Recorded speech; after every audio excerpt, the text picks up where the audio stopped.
A aula de hoje diz respeito ao ato ilícito, certo? Nós vamos analisar, então, as disposições do Código Civil que tratam desse assunto, algumas delas, vamos fazer alguns comentários. E, embora não seja o conteúdo desse curso de Direito Civil referente à parte geral, né, do Código, nós vamos também passar muito superficialmente apenas brevíssimas noções sobre responsabilidade civil, principalmente responsabilidade civil subjetiva e objetiva, certo? Esses são os nossos temas de hoje. O que é ato ilícito, então? Né? Vocês já estudaram, quando da análise da teoria geral dos fatos jurídicos, por exemplo, que o ato ilícito é um fato jurídico humano. Né? Ele traz consequências para o mundo do direito. Né? Ele é aquele ato que é praticado em desrespeito a um dever legal, em desobediência ao ordenamento jurídico. Né? É aquele ato que causa dano a alguém, que viola o direito de outrem, né? E esse dano causado pode ser tanto um dano moral como patrimonial, ou os dois. Às vezes, o mesmo ato causa os dois tipos, as duas espécies de dano. Né? A consequência, né, de um ato ilícito é o dever de indenizar. Então, daí o dever de reparar os danos. Né? Então, é daí que surgiu a ideia de passarmos muito superficialmente por noções gerais sobre responsabilidade civil. Né? Falaremos muito pouco disso, até porque existe um curso específico de responsabilidade civil, né, que certamente vocês que certamente vocês passarão por ele, certo? Vamos lá. Olha o que diz o artigo 186 do Código Civil. Aquele que, por ação ou omissão voluntária, negligência ou imprudência, violar direito e causar dano a outrem, ainda que exclusivamente moral, comete ato ilícito. Né? Então, o artigo 186, ele vem justamente demonstrando quais são os elementos indispensáveis para a caracterização de um ato ilícito, para a configuração de um ato ilícito. Né? É necessária uma ação ou omissão voluntária, aí está no sentido de culposa, né? Ou seja, é a culpa em sentido amplo, envolve tanto o dolo quanto a culpa propriamente dita, né? Negligência ou imprudência, viola direito de alguém, né? Causa dano a esse alguém, e esse dano pode ser exclusivamente moral, né? Esta pessoa é a que está cometendo o ato ilícito. Vamos analisar, então, quais são esses elementos essenciais à configuração do ato ilícito, que vocês já devem ter detectado percebendo da leitura desse artigo 186. Né? Mas são eles: o fato lesivo voluntário, que é justamente a ação ou omissão, negligência ou imprudência, envolve tanto o dolo quanto a culpa; o dano, que pode ser moral e ou patrimonial, né? E o nexo de causalidade entre o dano e o comportamento do agente. Né? Então, tem que haver uma relação de causalidade entre o dano causado, né, e a ação ou omissão daquele que praticou o ato. Vamos falar um pouco desses elementos essenciais à configuração do ato ilícito. Né? O primeiro deles mencionado aí na letra A é o fato lesivo voluntário. Né? Exige aí, né, a culpa, certo? E a culpa, vejam bem, atenção para isso, né? Estamos falando daquela culpa em sentido amplo, como violação de um dever jurídico, né? Que essa culpa pode ser imputável a alguém, evidentemente, né? E essa culpa, como mencionado aí mesmo na linha A, né, ela compreende tanto dolo, que é aquela violação intencional do dever jurídico, né, quando você age com intenção, como também compreende a culpa em sentido estrito. Né? A culpa em sentido estrito, ela é caracterizada, nada mais, nada menos, justamente pela imprudência, pela negligência. E algo que não está dito aí que eu acrescentaria é a imperícia, né? Então, eu colocaria aí que essa culpa, ela envolve tanto a imprudência quanto a negligência, né? E também a imperícia. Se você comete um ato, vamos dizer assim, positivo, né? Fala-se, é comum a doutrina utilizar até o termo culpa incomitendo. Um ato positivo está diante de uma imprudência. Então, você, dirigindo o seu veículo, ultrapassa, desrespeita o semáforo vermelho, sinal vermelho no semáforo, né? É uma imprudência, né? Andar com velocidade superior à permitida para o local é uma imprudência, certo? A negligência, né? Então, aí, na verdade, é quando há uma abstenção, uma omissão, né? A negligência é a omissão, né? Você se omite na obrigação de um dever, né? Na obrigação de cumprir um dever. Essa é a negligência. Fala-se aí, alguns autores comentam como culpa em omitendo. Por quê? Porque você está se omitindo no cumprimento do dever. Imagine que, aproveitando o assunto veículo que nós falamos agora, né? Imagine que você não faz a manutenção devida no seu veículo e ele fica sem freio, né? É uma omissão, é uma negligência sua, né? Você tinha o dever de assim agir e não agiu, né? Então é uma negligência. E a imperícia, ela surge quando você não tem a habilidade necessária para a prática de determinado ato, né? Então, imaginem, por exemplo, dirigir sem habilitação, sem CNH, né? Sem a Carteira Nacional de Habilitação, certo? Existem, eu vou contar depois uma história de um caso real que trata da imperícia, porque eu penso que o simples fato de alguém, por exemplo, não ter a CNH, como eu acabei de dizer, a carteira de habilitação, não significa ser imperito, né? Mas vamos lá, vamos seguir, né? Aliás, por falar em culpa, né? Fala-se também, por exemplo, né? Muito disso vocês vão estudar lá no curso de responsabilidade civil, tá? E por que vocês vão estudar lá no curso de responsabilidade civil? Porque a consequência de um ato ilícito, como eu já disse, é justamente a obrigação de indenizar, né? O artigo 927 do Código Civil, que é o primeiro do título que trata da responsabilidade civil, né? A responsabilidade civil tratada do artigo 927 até o 954, né? O artigo 927 diz assim: aquele que, por ato ilícito, e aí entre parênteses coloca artigos 186 e 187, né? Aquele que, por ato ilícito, causar dano a outrem, fica obrigado a repará-lo, né? Então, a verificação da culpa e a avaliação da responsabilidade, elas são reguladas justamente pela teoria da responsabilidade civil, né? Repito e reitero, né?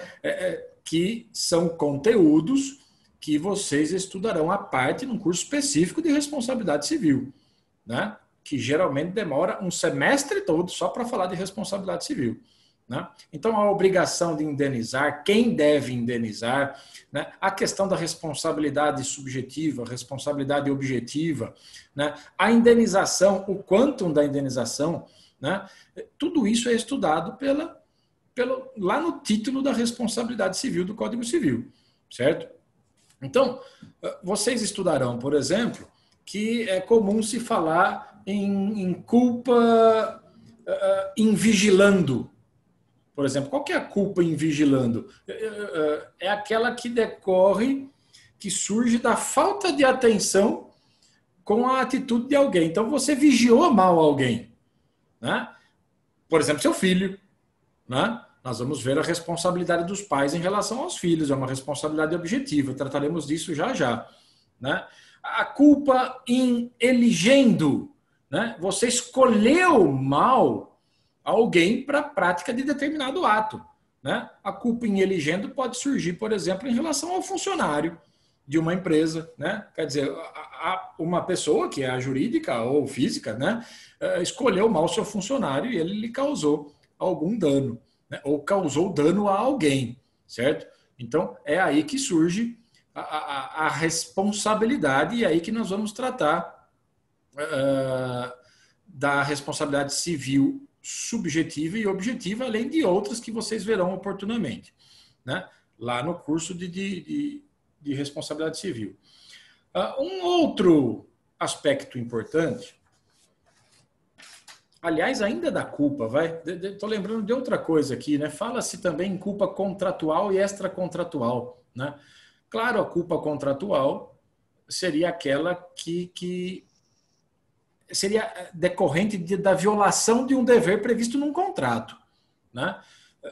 Se vocês analisarem o Código Civil lá no direito das obrigações, né, vocês vão observar que no artigo 389 do Código Civil, né, está dito o seguinte: não cumprida a obrigação, responde o devedor por perdas e danos, mais juros e atualização monetária, segundo índices oficiais, etc, etc. Né?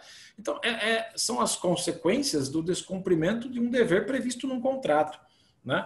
Então, isso também será objeto do curso de Direito das Obrigações. Né? E a culpa extracontratual, alguns chamam de culpa, ou era chamada de culpa aquiliana, até hoje né? É justamente essa que decorre, né? Que tem origem, né? Digamos, num mandamento geral do direito, né? Ou seja, as pessoas devem ser respeitadas assim como seus bens. Se você causa dano a alguém por conta disso, você é obrigado a reparar. É justamente essa que estamos estudando aqui agora, né? A culpa aquiliana, extracontratual, né? Enfim, são assuntos que eu venho adiantando e comentando apenas porque estamos falando de ato ilícito e esse assunto acaba tendo uma relação direta com a teoria da responsabilidade civil. Né? Outro ponto importante, outro elemento essencial à configuração de ato ilícito é o dano. Né? Observem que o artigo 186 diz que o dano, mesmo que o dano seja exclusivamente moral, né, ainda assim haverá ato ilícito. Certo? Então, para que haja ato ilícito, precisa ter um dano patrimonial, material? Não necessariamente. Certo?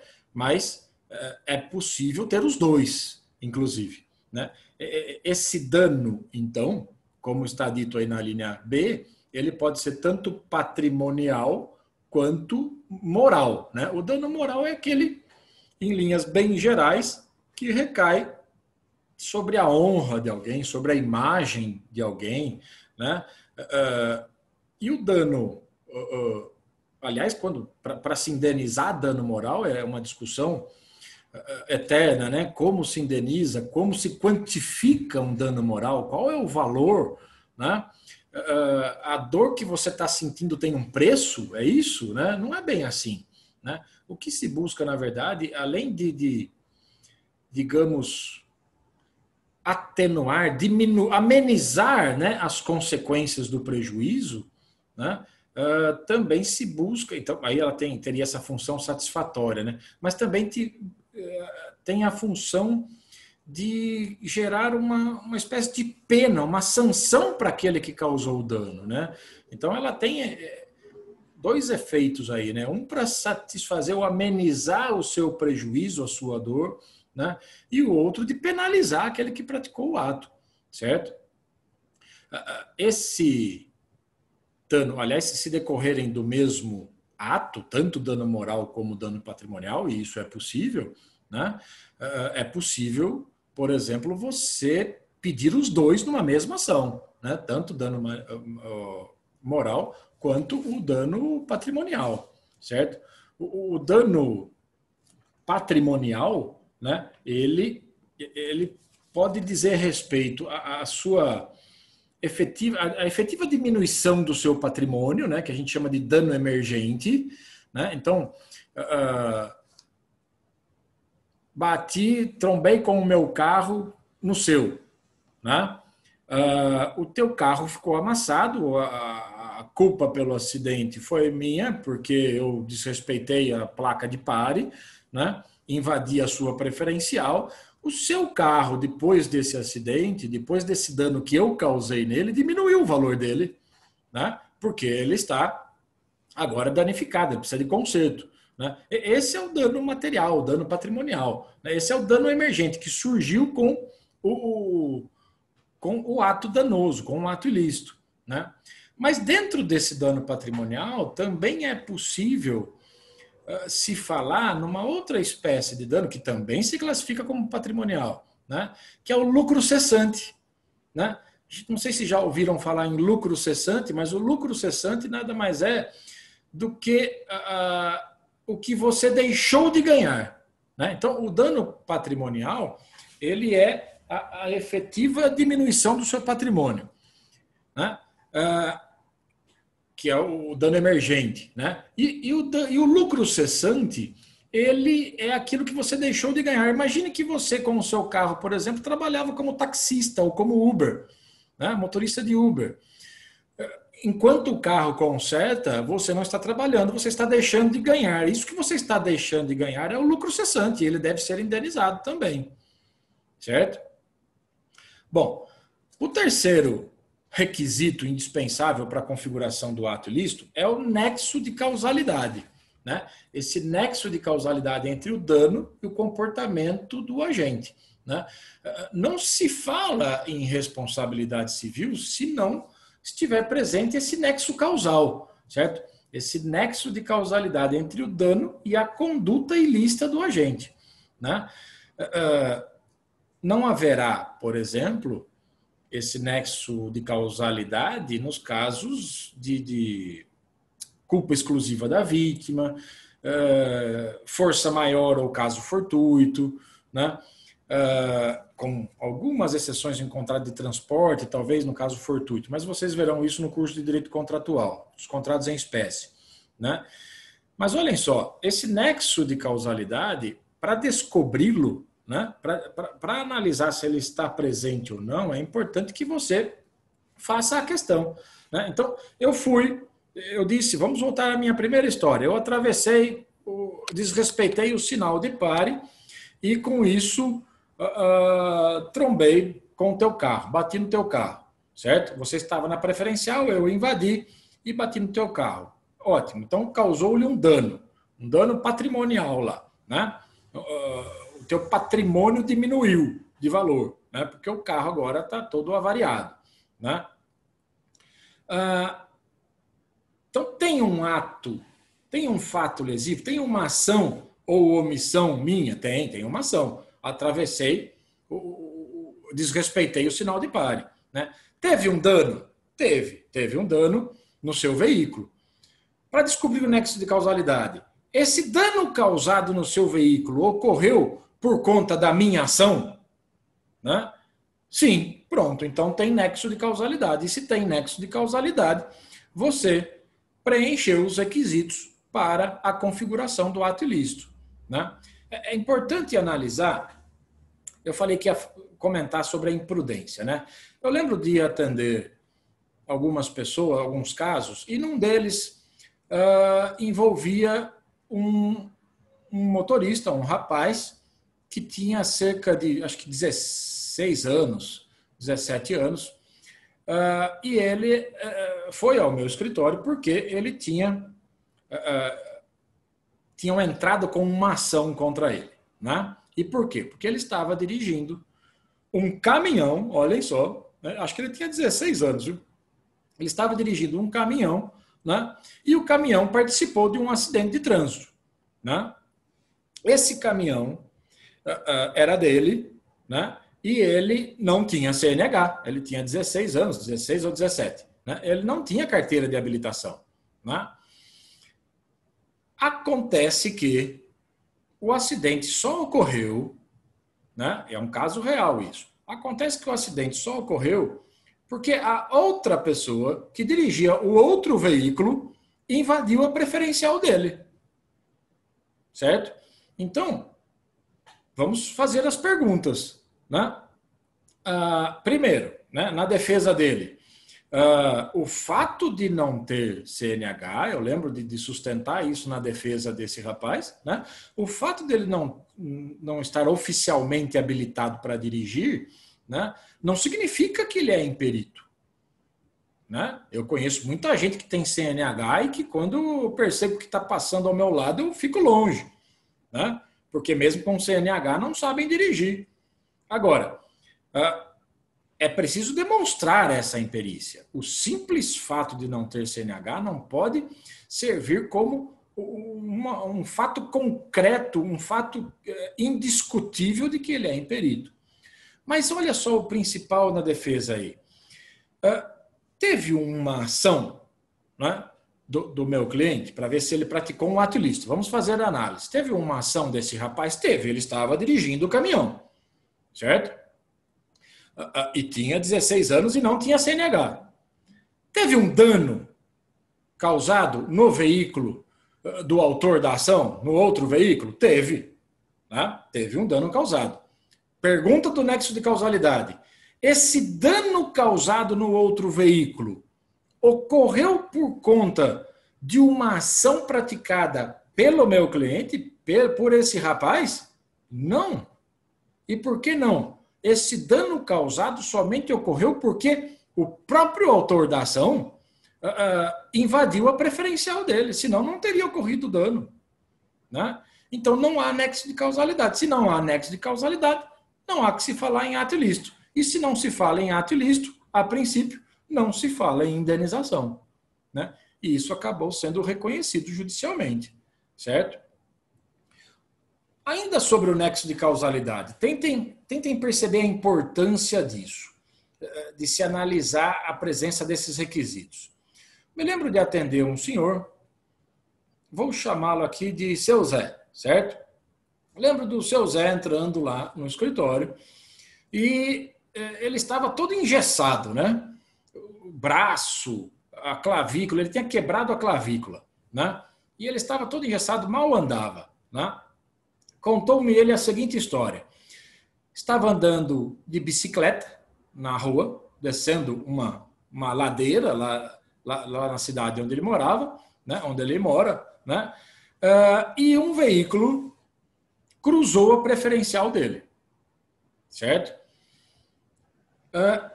Ele não chegou a colidir com o veículo não bateu nele. Mas para ele evitar essa colisão, né, ele acabou caindo, se machucou pra caramba, estragou a bicicleta dele, né? Tanto que ele foi ao meu escritório todo engessado lá, né? E o que ele queria? Aliás, aí já tinha um problema, né? Ou poderia ter, na verdade não teve. Que é assim, poxa, se não trombou, se sequer colidiu com o veículo, como que eu vou demonstrar que ele efetivamente caiu por conta da invasão da preferencial dele pelo outro veículo? Né?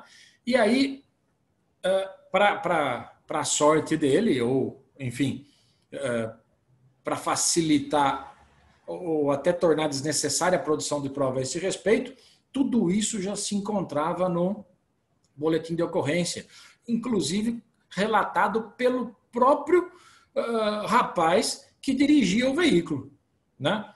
Então, e é tanto que o rapaz parou, socorreu, levou ao hospital, chegou a comprar um remédio para ele, enfim.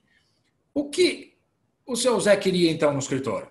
Né? O seu Zé chegou para mim e disse o seguinte: olha, doutor, eu gostaria de receber de volta a minha bicicleta. Porque hoje eu não consigo andar com a bicicleta. Ela estragou totalmente. Pode até consertar, não tem problema. Né? Mas eu não tenho dinheiro para pagar esse conserto. Né? Eu comecei a conversar com ele, então percebam que, a princípio, o que ele queria? O conserto da bicicleta. Né? Certo. Então vamos lá. Eu comecei a perguntar para ele: seu Zé, o que mais... Qual é a sua profissão? Né? Ele falou: eu sou pedreiro. Né? Ah, você é pedreiro, seu Zé, certo? E você está trabalhando nesse período? Estava na cara, era visível que ele não estava, né? Ele estava todo engessado. Não, não estou, que jeito que eu vou aqui? Mas o patrão continua ali pagando, o senhor está afastado por acidente, está recebendo algo? Falou, doutor, pedreiro é o seguinte, se trabalha, ganha, se não trabalha, não ganha, eu não estou ganhando nada, né? Tá, então tá bom. Perceberam que eu já estou chegando no lucro cessante, né? Que acabei de explicar recentemente para vocês, né? Além disso, seu Zé, tem algo que ficou mais difícil na sua vida com esse acidente? Teve algum outro problema? Não, tá tudo em dia. Eu falei, as contas estão em dia? Estão. Tem um atraso lá numa prestação de uma geladeira que eu fiz, né? O nome foi até... Eu recebi uma cartinha lá do Serasa, mas eu sempre paguei em dia. É por conta disso, né? Eu não estou recebendo, né? Mas eu vou acertar, tá? O seu Zé, pera lá, o senhor recebeu uma carta da Serasa ou do SPC, não me lembro, né? De um cadastro de restrição ao crédito qualquer. E ele recebeu. E ele não havia pago essa conta. E por que ele não havia pago essa conta, segundo ele? Porque se atrapalhou com o dinheiro, né? Por que se atrapalhou com o dinheiro? Porque não estava recebendo mais. Então, o nome dele, qual foi o pedido da ação? Claro que eu tentei um acordo antes, vamos fazer uma composição amigável, ele só quer o conserto da bicicleta, né? Eu lembro até de alguém do escritório que foi até meio que destratado pelo rapaz que dirigia o veículo, né? Dizendo, já paguei para ele o remédio, tal, o que ele quer, bicicleta, não vou pagar nada, procura seus direitos e tal, né? Não falou, não me lembro se foi pessoalmente para mim, eu não me lembro. Se eu não me lembro, deve ter sido para alguém do escritório, né? E aí, nós resolvemos fazer o pedido, então. Né? O pedido era conserto da bicicleta e, se isso não for possível, comprar uma da mesma marca, com a mesma qualidade, enfim, né? Que era justamente o meio de transporte dele, né? Apuramos mais ou menos quanto ele vinha recebendo por mês nos últimos 6 meses, que ele estava lá construindo, participando de uma construção de uma casa, que ele era pedreiro, né? Dava mais ou menos lá em torno de R$ 2.000, R$ 2.500 mais ou menos por mês, e ele estava deixando de receber isso justamente por conta de estar todo engessado, né? E, além disso, nós ousamos pedir dano moral.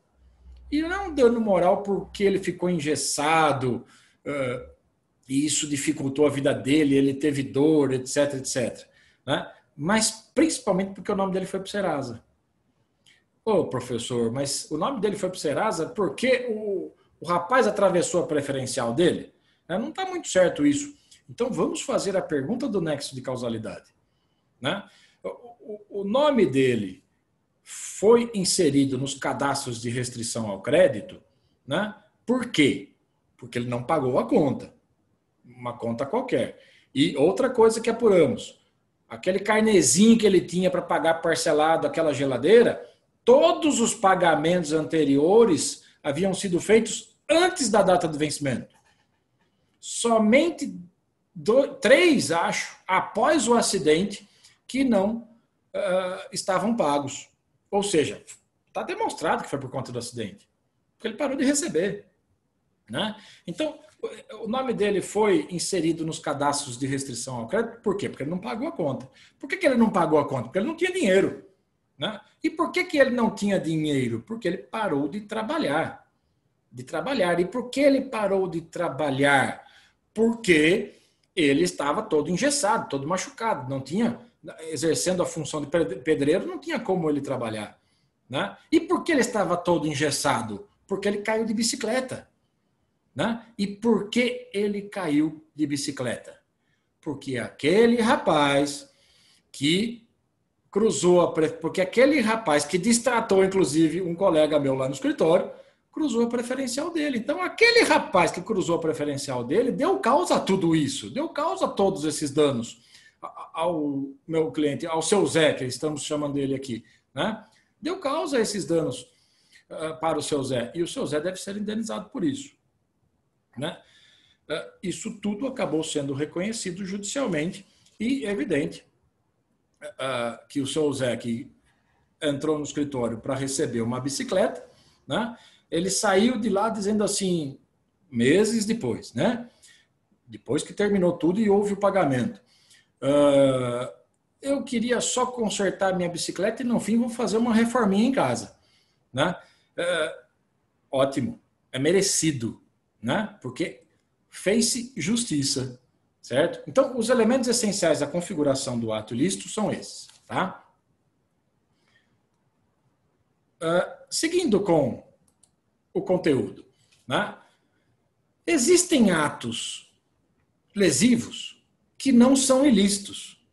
Vocês, inclusive, já devem ter estudado isso na área, no curso de Direito Penal. Né?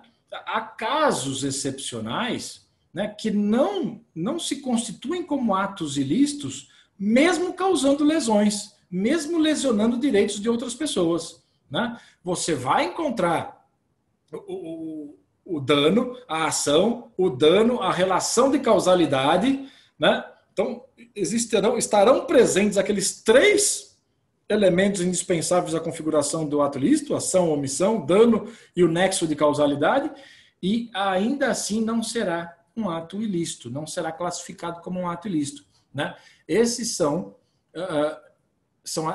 as chamadas excludentes de ilicitude. Né? Então, atenção para o artigo 188. Não constituem atos ilícitos. Então, não são atos ilícitos, mesmo que existam, mesmo que estejam presentes todos aqueles elementos indispensáveis à configuração de um ato ilícito. Né? Quais são essas excludentes? Quais são esses atos que não constituem atos ilícitos? Né? São os praticados em legítima defesa, certo? Ou no exercício regular de um direito reconhecido. Né? Também, esse exercício regular de um direito reconhecido, olha, vejam bem, deixa eu falar primeiro da legítima defesa. Né? A legítima defesa é uma excludente de ilicitude tanto na área civil, né? Exclui tanto a responsabilidade civil como a responsabilidade criminal. E vocês já devem ter visto isso lá no curso de Direito Penal. Tá? É claro, desde que você haja de maneira moderada, né? E quando que surge a legítima defesa? Quando você vai ou tenta repelir, afastar, impedir uma injusta agressão. Né? Uma injusta agressão que é atual, que pode acontecer e é iminente, certo? Então, é aí que ocorre, que surge, que se caracteriza a legítima defesa. Né? Existe, por exemplo, e vocês verão no curso de Direito das Coisas, Direitos Reais, a legítima defesa da posse, né? Que é prevista lá no artigo 1210, parágrafo 1º do Código Civil. Né? Aquele possuidor que é turbado, ou seja, que tem a sua posse atrapalhada, embaraçada por alguém, perturbada, ou o possuidor esbulhado, né? Esbulhado é aquele que perdeu a posse de um bem, né? Ele pode se manter ou se restituir com sua própria força, né? A coisa. Então, ele pode buscar, pegar a coisa de volta ou manter-se na posse dessa coisa, né? Utilizando-se de sua própria força.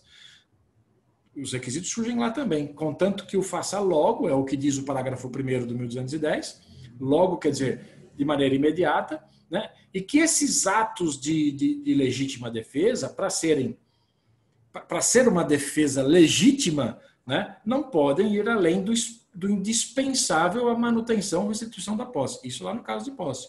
Né?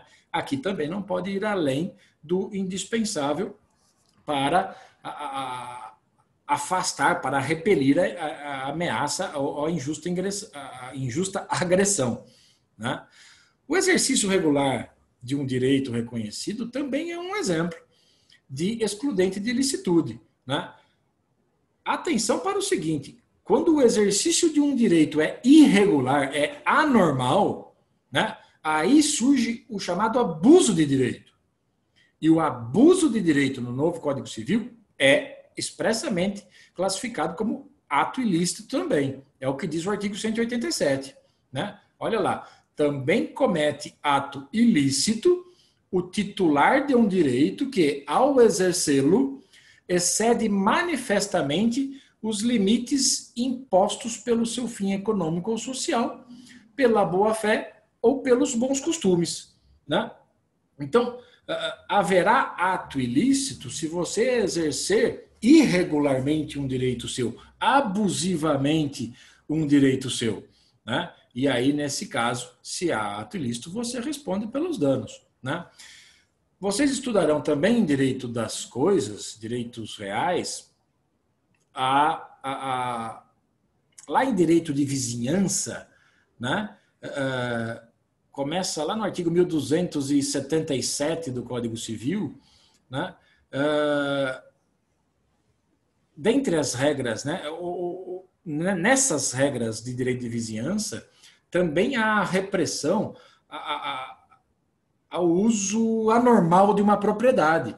Né? Então, você pode, por exemplo, eu lembro de analisar umas das teorias do surgimento da teoria do abuso do direito, né? Do surgimento do abuso de direito.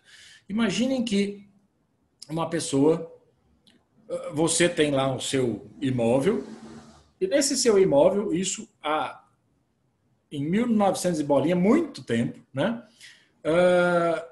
Num outro país, inclusive, você tinha lá no seu imóvel, você construía no seu imóvel balões dirigíveis, né? Transporte de pessoas, transporte de coisas, né? O teu vizinho provavelmente não devia gostar de você, né? O que ele faz? Ele constrói uma torre gigante, enorme, altíssima, né? E lá em cima na torre ele coloca diversas setas pontiagudas, tudo de metal. Qual o interesse dele em construir algo assim? Esse vizinho que construía balões, que construía dirigíveis, ele entrou com uma ação pedindo para demolir aquela torre. Né? Esse que construiu a torre se defendeu dizendo assim, estou exercendo um direito meu de propriedade, estou construindo dentro do meu terreno, não invadindo o terreno de ninguém, né? E aqui dentro do meu terreno eu construo o que eu quiser. Né? Não estou invadindo a área de ninguém. Né? Agora, ele construiu algo, né, com o único intuito de atrapalhar a propriedade vizinha, a utilização da propriedade vizinha. Ele tinha o direito de construir em seu terreno? Tinha, mas ele abusou desse seu direito. Ele abusou do direito quando ele construiu algo com o intuito, né, de simplesmente prejudicar alguém. Né? Isso ocorre, por exemplo, hoje em dia com balões dirigíveis é mais difícil. Né? Mas, por exemplo, você pode ouvir música na sua casa? Né? Dentro de sua casa? Pode. Né? Mas o ruído excessivo, né? Aquele ruído que ultrapassa a normalidade, né? Ele pode atrapalhar o sossego dos moradores vizinhos. Então, se é um ruído excessivo, se é um ruído que atrapalha o sossego de alguém, você está cometendo um abuso de direito. Né? Às vezes você coloca um aparelho na sua casa, um aparelho qualquer, tentando lembrar o nome de um que apareceu uma vez no escritório, mas eu não lembro. Enfim, era um aparelho que captava alguns sinais, né, para uma atividade específica daquela pessoa. E esse aparelho causou interferência nas TVs e nos rádios de toda a vizinhança. Né? Ele pode utilizar um aparelho lícito, vendido regularmente? Pode, mas ele não pode causar prejuízo a outras pessoas com a utilização exercendo esse seu direito. Né? Então, é isso que não pode acontecer. Isso é um abuso de direito. né? Você pode colocar cerca elétrica na sua casa para se proteger? Pode. Mas você não pode colocar uma cerca elétrica que conduza à morte de alguém, que tenha lá uma quantidade, um nível de volts, né? Acho que fala, né? Superior ao limite permitido, porque isso é abuso de direito, né? Então, o exercício regular de um direito também é uma excludente de ilicitude. Imagine que você é um lutador de boxe, né? Você termina a luta, uma determinada luta, ganha, né? Boxe, ou que hoje está mais comum, esqueci o nome, MMA, né? Aquelas lutas de vale tudo, né? Você destrói o seu adversário no ringue, causa-lhe diversas lesões físicas, lesões corporais, né? Houve ato ilícito? Vejam bem, teve uma ação sua? Teve. Eu bati nele durante meia hora. Teve dano? Teve. Hoje ele está destruído, né? Está lá no hospital internado. Teve nexo de causalidade? Teve. Ele só está internado no hospital porque eu fiquei batendo nele durante meia hora. Percebam que os três elementos que caracterizam o ato ilícito estão presentes. Só que tem uma excludente de ilicitude, porque neste nosso exemplo, o que você fez foi o exercício regular de um direito, de uma profissão reconhecida, né? Então, não se trata de ato ilícito, tá? O inciso 2 trata também diz que não constitui atos ilícitos a deterioração ou destruição da coisa alheia, ou a lesão à pessoa a fim de remover perigo iminente. Então, o que esse inciso 2 está trazendo para vocês aí é o que é comumente chamado de estado de necessidade, né? O estado de necessidade também é uma excludente de ilicitude, também é um ato lesivo, né, que não se considera ato ilícito, né? Você acaba ofendendo o direito de alguém, destruindo a coisa que pertence, um bem que pertence a alguém, às vezes até causando lesão a uma pessoa, né? Mas com o objetivo de remover um perigo iminente, né? É evidente que, observem no parágrafo único, né? Só esse ato do inciso 2, esse estado de necessidade, né? Essa deterioração ou destruição somente será legítima quando as circunstâncias tornarem esse ato absolutamente necessário, né? Então, você destrói o bem de alguém ou causa dano a uma pessoa, né, com o objetivo de remover perigo iminente, né? Esse é o estado de necessidade, tá? Imaginem, e aí vem uma questão bastante interessante, viu? Mas antes disso, você está andando de veículo, com um veículo numa rua, né? E você resolve não. Você está andando com seu veículo normalmente na via pública, né? E uma criança atravessa a rua, certo? Para evitar o atropelamento e até possível morte dessa criança, o que você faz? Você desvia. Só que ao desviar, você acaba adentrando, subindo na calçada, né? E entrando numa loja de, vamos caricaturizar aqui, né? Numa loja de cristais, né? Faz um estrago desgraçado daquela loja, causa muito dano à proprietária, né? Então, vamos analisar. Você teve uma ação? Teve. Eu subi na calçada com o carro e adentrei a loja com o veículo. Teve dano? Teve. Quebrei metade da loja ou a loja inteira, né? Tem o nexo de causalidade? Tem, né? A loja só sofreu esses danos, né?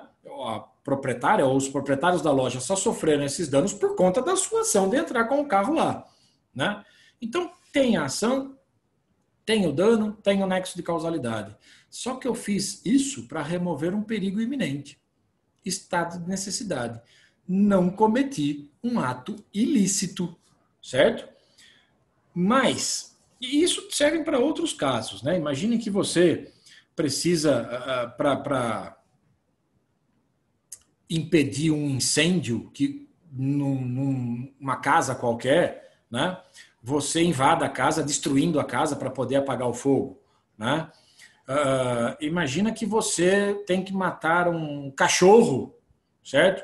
Porque ele está atacando uma criança e provavelmente a conduziria à morte, né?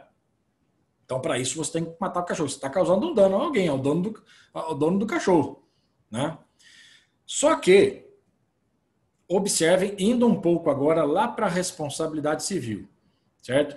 Observem o que diz o artigo 929 do Código Civil. Vejam que interessante. E repito, quando falamos lá dos artigos 927 seguintes do Código Civil, estamos falando de um conteúdo que vocês estudarão dentro do curso de responsabilidade civil, que não é esse, né? Mas vamos lá, olha o que diz o artigo 929.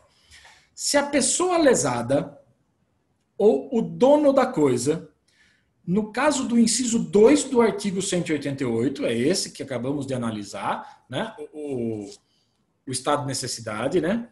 Não forem culpados do perigo, assistir-lhes-á direito à indenização do prejuízo que sofreram. Olha só, hein? E o artigo 930 depois diz que tem ação regressiva e a mesma coisa pode competir em caso de legítima defesa. Mas vamos nos restringir aí para analisar esse 929. Então, olha só. Vamos voltar à história que eu contei. Você estava dirigindo seu veículo e uma criança, inopinadamente, de sopetão, atravessa a frente do seu veículo na via pública e você tem que desviar dela para não atropelá-la e, ao fazer isso, você causa dano à propriedade de alguém, certo? Nosso exemplo aqui anterior foi uma loja de cristais, né? Então você causou o dano lá à proprietária da loja, tá? Muito bem. Vamos analisar o 929 agora. Primeiro, esse ato não é um ato ilícito. Por quê? Tem a ação, invadir a loja com o carro, tem o dano, a loja sofreu vários danos, né? E tem o nexo de causalidade, ou seja, a loja só sofreu os danos porque eu invadi com o meu carro, certo? Só que eu fiz isso para remover um perigo iminente. Então, estado de necessidade não é ato ilícito. Vamos estudar uma outra coisa agora. Neste caso, haverá o direito, o dever de indenizar? Vejam o 929 e ele esclarece isso. Se a pessoa lesada ou o dono da coisa, no caso do inciso 2 do artigo 188, não forem culpados do perigo, assistir-lhes-á direito à indenização do prejuízo que sofreram. Então, esse perigo que gerou esse estado de necessidade nessa história que eu acabei de contar, né? Esse perigo, a criança atravessando a rua, né? A criança atravessou a rua, o fato dela ter atravessado a rua, dá para dizer que ocorreu por culpa da pessoa lesada, né? Ou no caso aí, do dono da coisa, da dona da loja, né? Bom, em nossa história, essa criança não era filha dela, não tinha nada a ver com ela, né? Era uma que estava andando pela rua lá, certo? Então ela não foi culpada. Não foi ela que causou o perigo, né, que gerou o estado de necessidade. Se ela não foi a causadora do perigo, ela, proprietária da loja, que sofreu os danos por conta da minha atitude. Se ela não foi a causadora do perigo, eu tenho que indenizá-la, certo? Mesmo agindo em estado de necessidade, mesmo agindo para remover o perigo iminente, para evitar o atropelamento de uma criança, né? Como eu já disse, os artigos seguintes desse, lá no Código Civil, desse 929, eles dizem assim, tudo bem, eu tenho que indenizar, mas depois eu posso reaver o prejuízo de quem efetivamente causou o perigo. No caso da criança, ou seja, os pais dela. Ixi, mas a criança fugiu. E fugiu ou nem percebeu às vezes, né? E eu não sei quem é, não encontro, né? Então, provavelmente você vai morrer com essa indenização, certo? Não vai ter contra quem propor uma ação regressiva para reaver o prejuízo causado. Tá ok? algumas breves e até superficiais noções gerais sobre responsabilidade civil. Né? Fala-se em responsabilidade civil subjetiva, que é aquela fundamentada na culpa. Né? É exatamente essa que estamos analisando.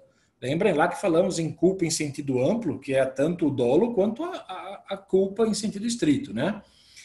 E fala-se em responsabilidade civil objetiva, que é aquela que independe da culpa, certo? Não há necessidade de se provar a culpa para que haja responsabilidade civil objetiva. O nosso código adotou a teoria, claramente lá no 186, subjetiva, ou seja, é necessário demonstrar a culpa, né, do agente para que haja responsabilidade, certo? Só que há casos em que a lei prevê a desnecessidade de se provar essa culpa. A responsabilidade civil subjetiva, ela se funda, a base dela é a culpa. Na objetiva, na responsabilidade objetiva, essa responsabilidade existe mesmo sem culpa. Né? São alguns casos previstos em lei e nós vamos ver muito rapidamente alguns deles aqui. Olha o que diz, por exemplo, o artigo 932. Reitero que se trata de um conteúdo do curso de direito, do curso de responsabilidade civil, que vocês ainda terão, né? Mas acho que vale a pena analisar. São também responsáveis pela reparação civil. E aí está lá. 1. Os pais pelos filhos menores que estiverem sob sua autoridade e em sua companhia, o tutor e o curador pelos pupilos, o empregador pelos seus empregados e por aí vai, certo? Olha o artigo 933. As pessoas indicadas nesses incisos do artigo 932, atenção para o que está grifado aí, ainda que não haja culpa de sua parte, responderão pelos atos praticados pelos terceiros ali referidos. Estamos diante aí, claramente, da responsabilidade civil objetiva. Não é necessário provar a culpa para que haja responsabilidade. Meu filho tem 15 anos, certo? Ele pega um tijolo em mãos e arremessa no para-brisa do seu carro, certo? Quem vai responder por isso? Aí, 932, inciso 1. Os pais pelos atos de seus filhos. Né? Então, eu respondo por isso. A responsabilidade é minha. Né? Essa responsabilidade minha é uma responsabilidade objetiva. Ela independe da culpa. Imaginem, e tem que ser assim, viu, gente? Porque imaginem se você, que é o dono desse veículo danificado porque meu filho arremessou um tijolo, né, tivesse que provar a culpa do pai dessa criança. A minha culpa, você não conseguiria. É muito difícil isso. Né? Então eu respondo independentemente da culpa. Agora, mesmo na responsabilidade objetiva, o que tem que ficar evidente? Tem que ficar evidente que ocorreu um dano e que existe o nexo causal. Né? Então, o seu carro foi danificado, quebrou todo o para-brisa por conta de um ato de meu filho? Sim. Ótimo, responsabilidade objetiva minha, que sou o pai dele. Né? Mas você não precisa provar a minha culpa, certo? A responsabilidade do Estado, né? Responsabilidade civil do Estado também é uma responsabilidade objetiva. Vejam o que diz o artigo 43 do Código Civil. Ele fala assim: as pessoas jurídicas de direito público interno são civilmente responsáveis por atos dos seus agentes que nessa qualidade causem danos a terceiros. Ressalvado o direito regressivo contra os causadores do dano, se houver por parte destes culpa ou dolo. O 37, parágrafo 6º da Constituição Federal, né, o 43 do Código Civil praticamente repetiu o que a Constituição Federal já dizia, né, a Constituição Federal de 88, lá no parágrafo 6º do artigo 37. Mas vejam assim, atenção para o que está dito. Um município, imagine que estão havendo protestos na via pública, né? E aí algumas pessoas se aproveitam da situação e começam a saquear lojas, certo?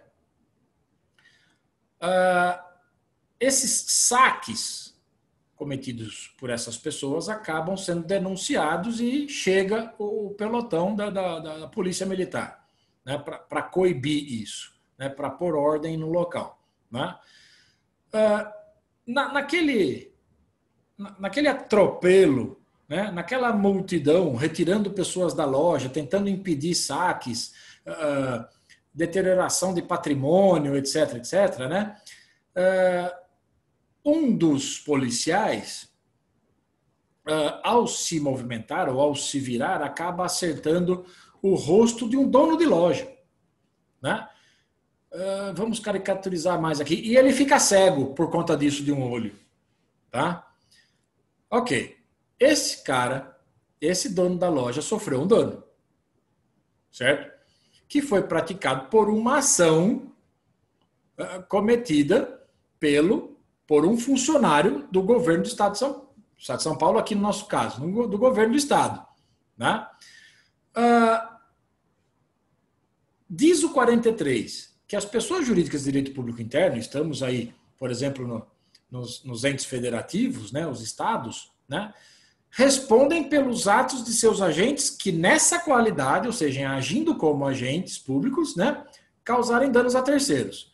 Então, o Estado vai responder por este dano que me foi causado. Eu preciso provar a culpa do Estado? Não, não preciso provar a culpa do Estado. Eu sofri um dano e o Estado tem que responder por isso. Porque foi um agente dele que causou esse dano.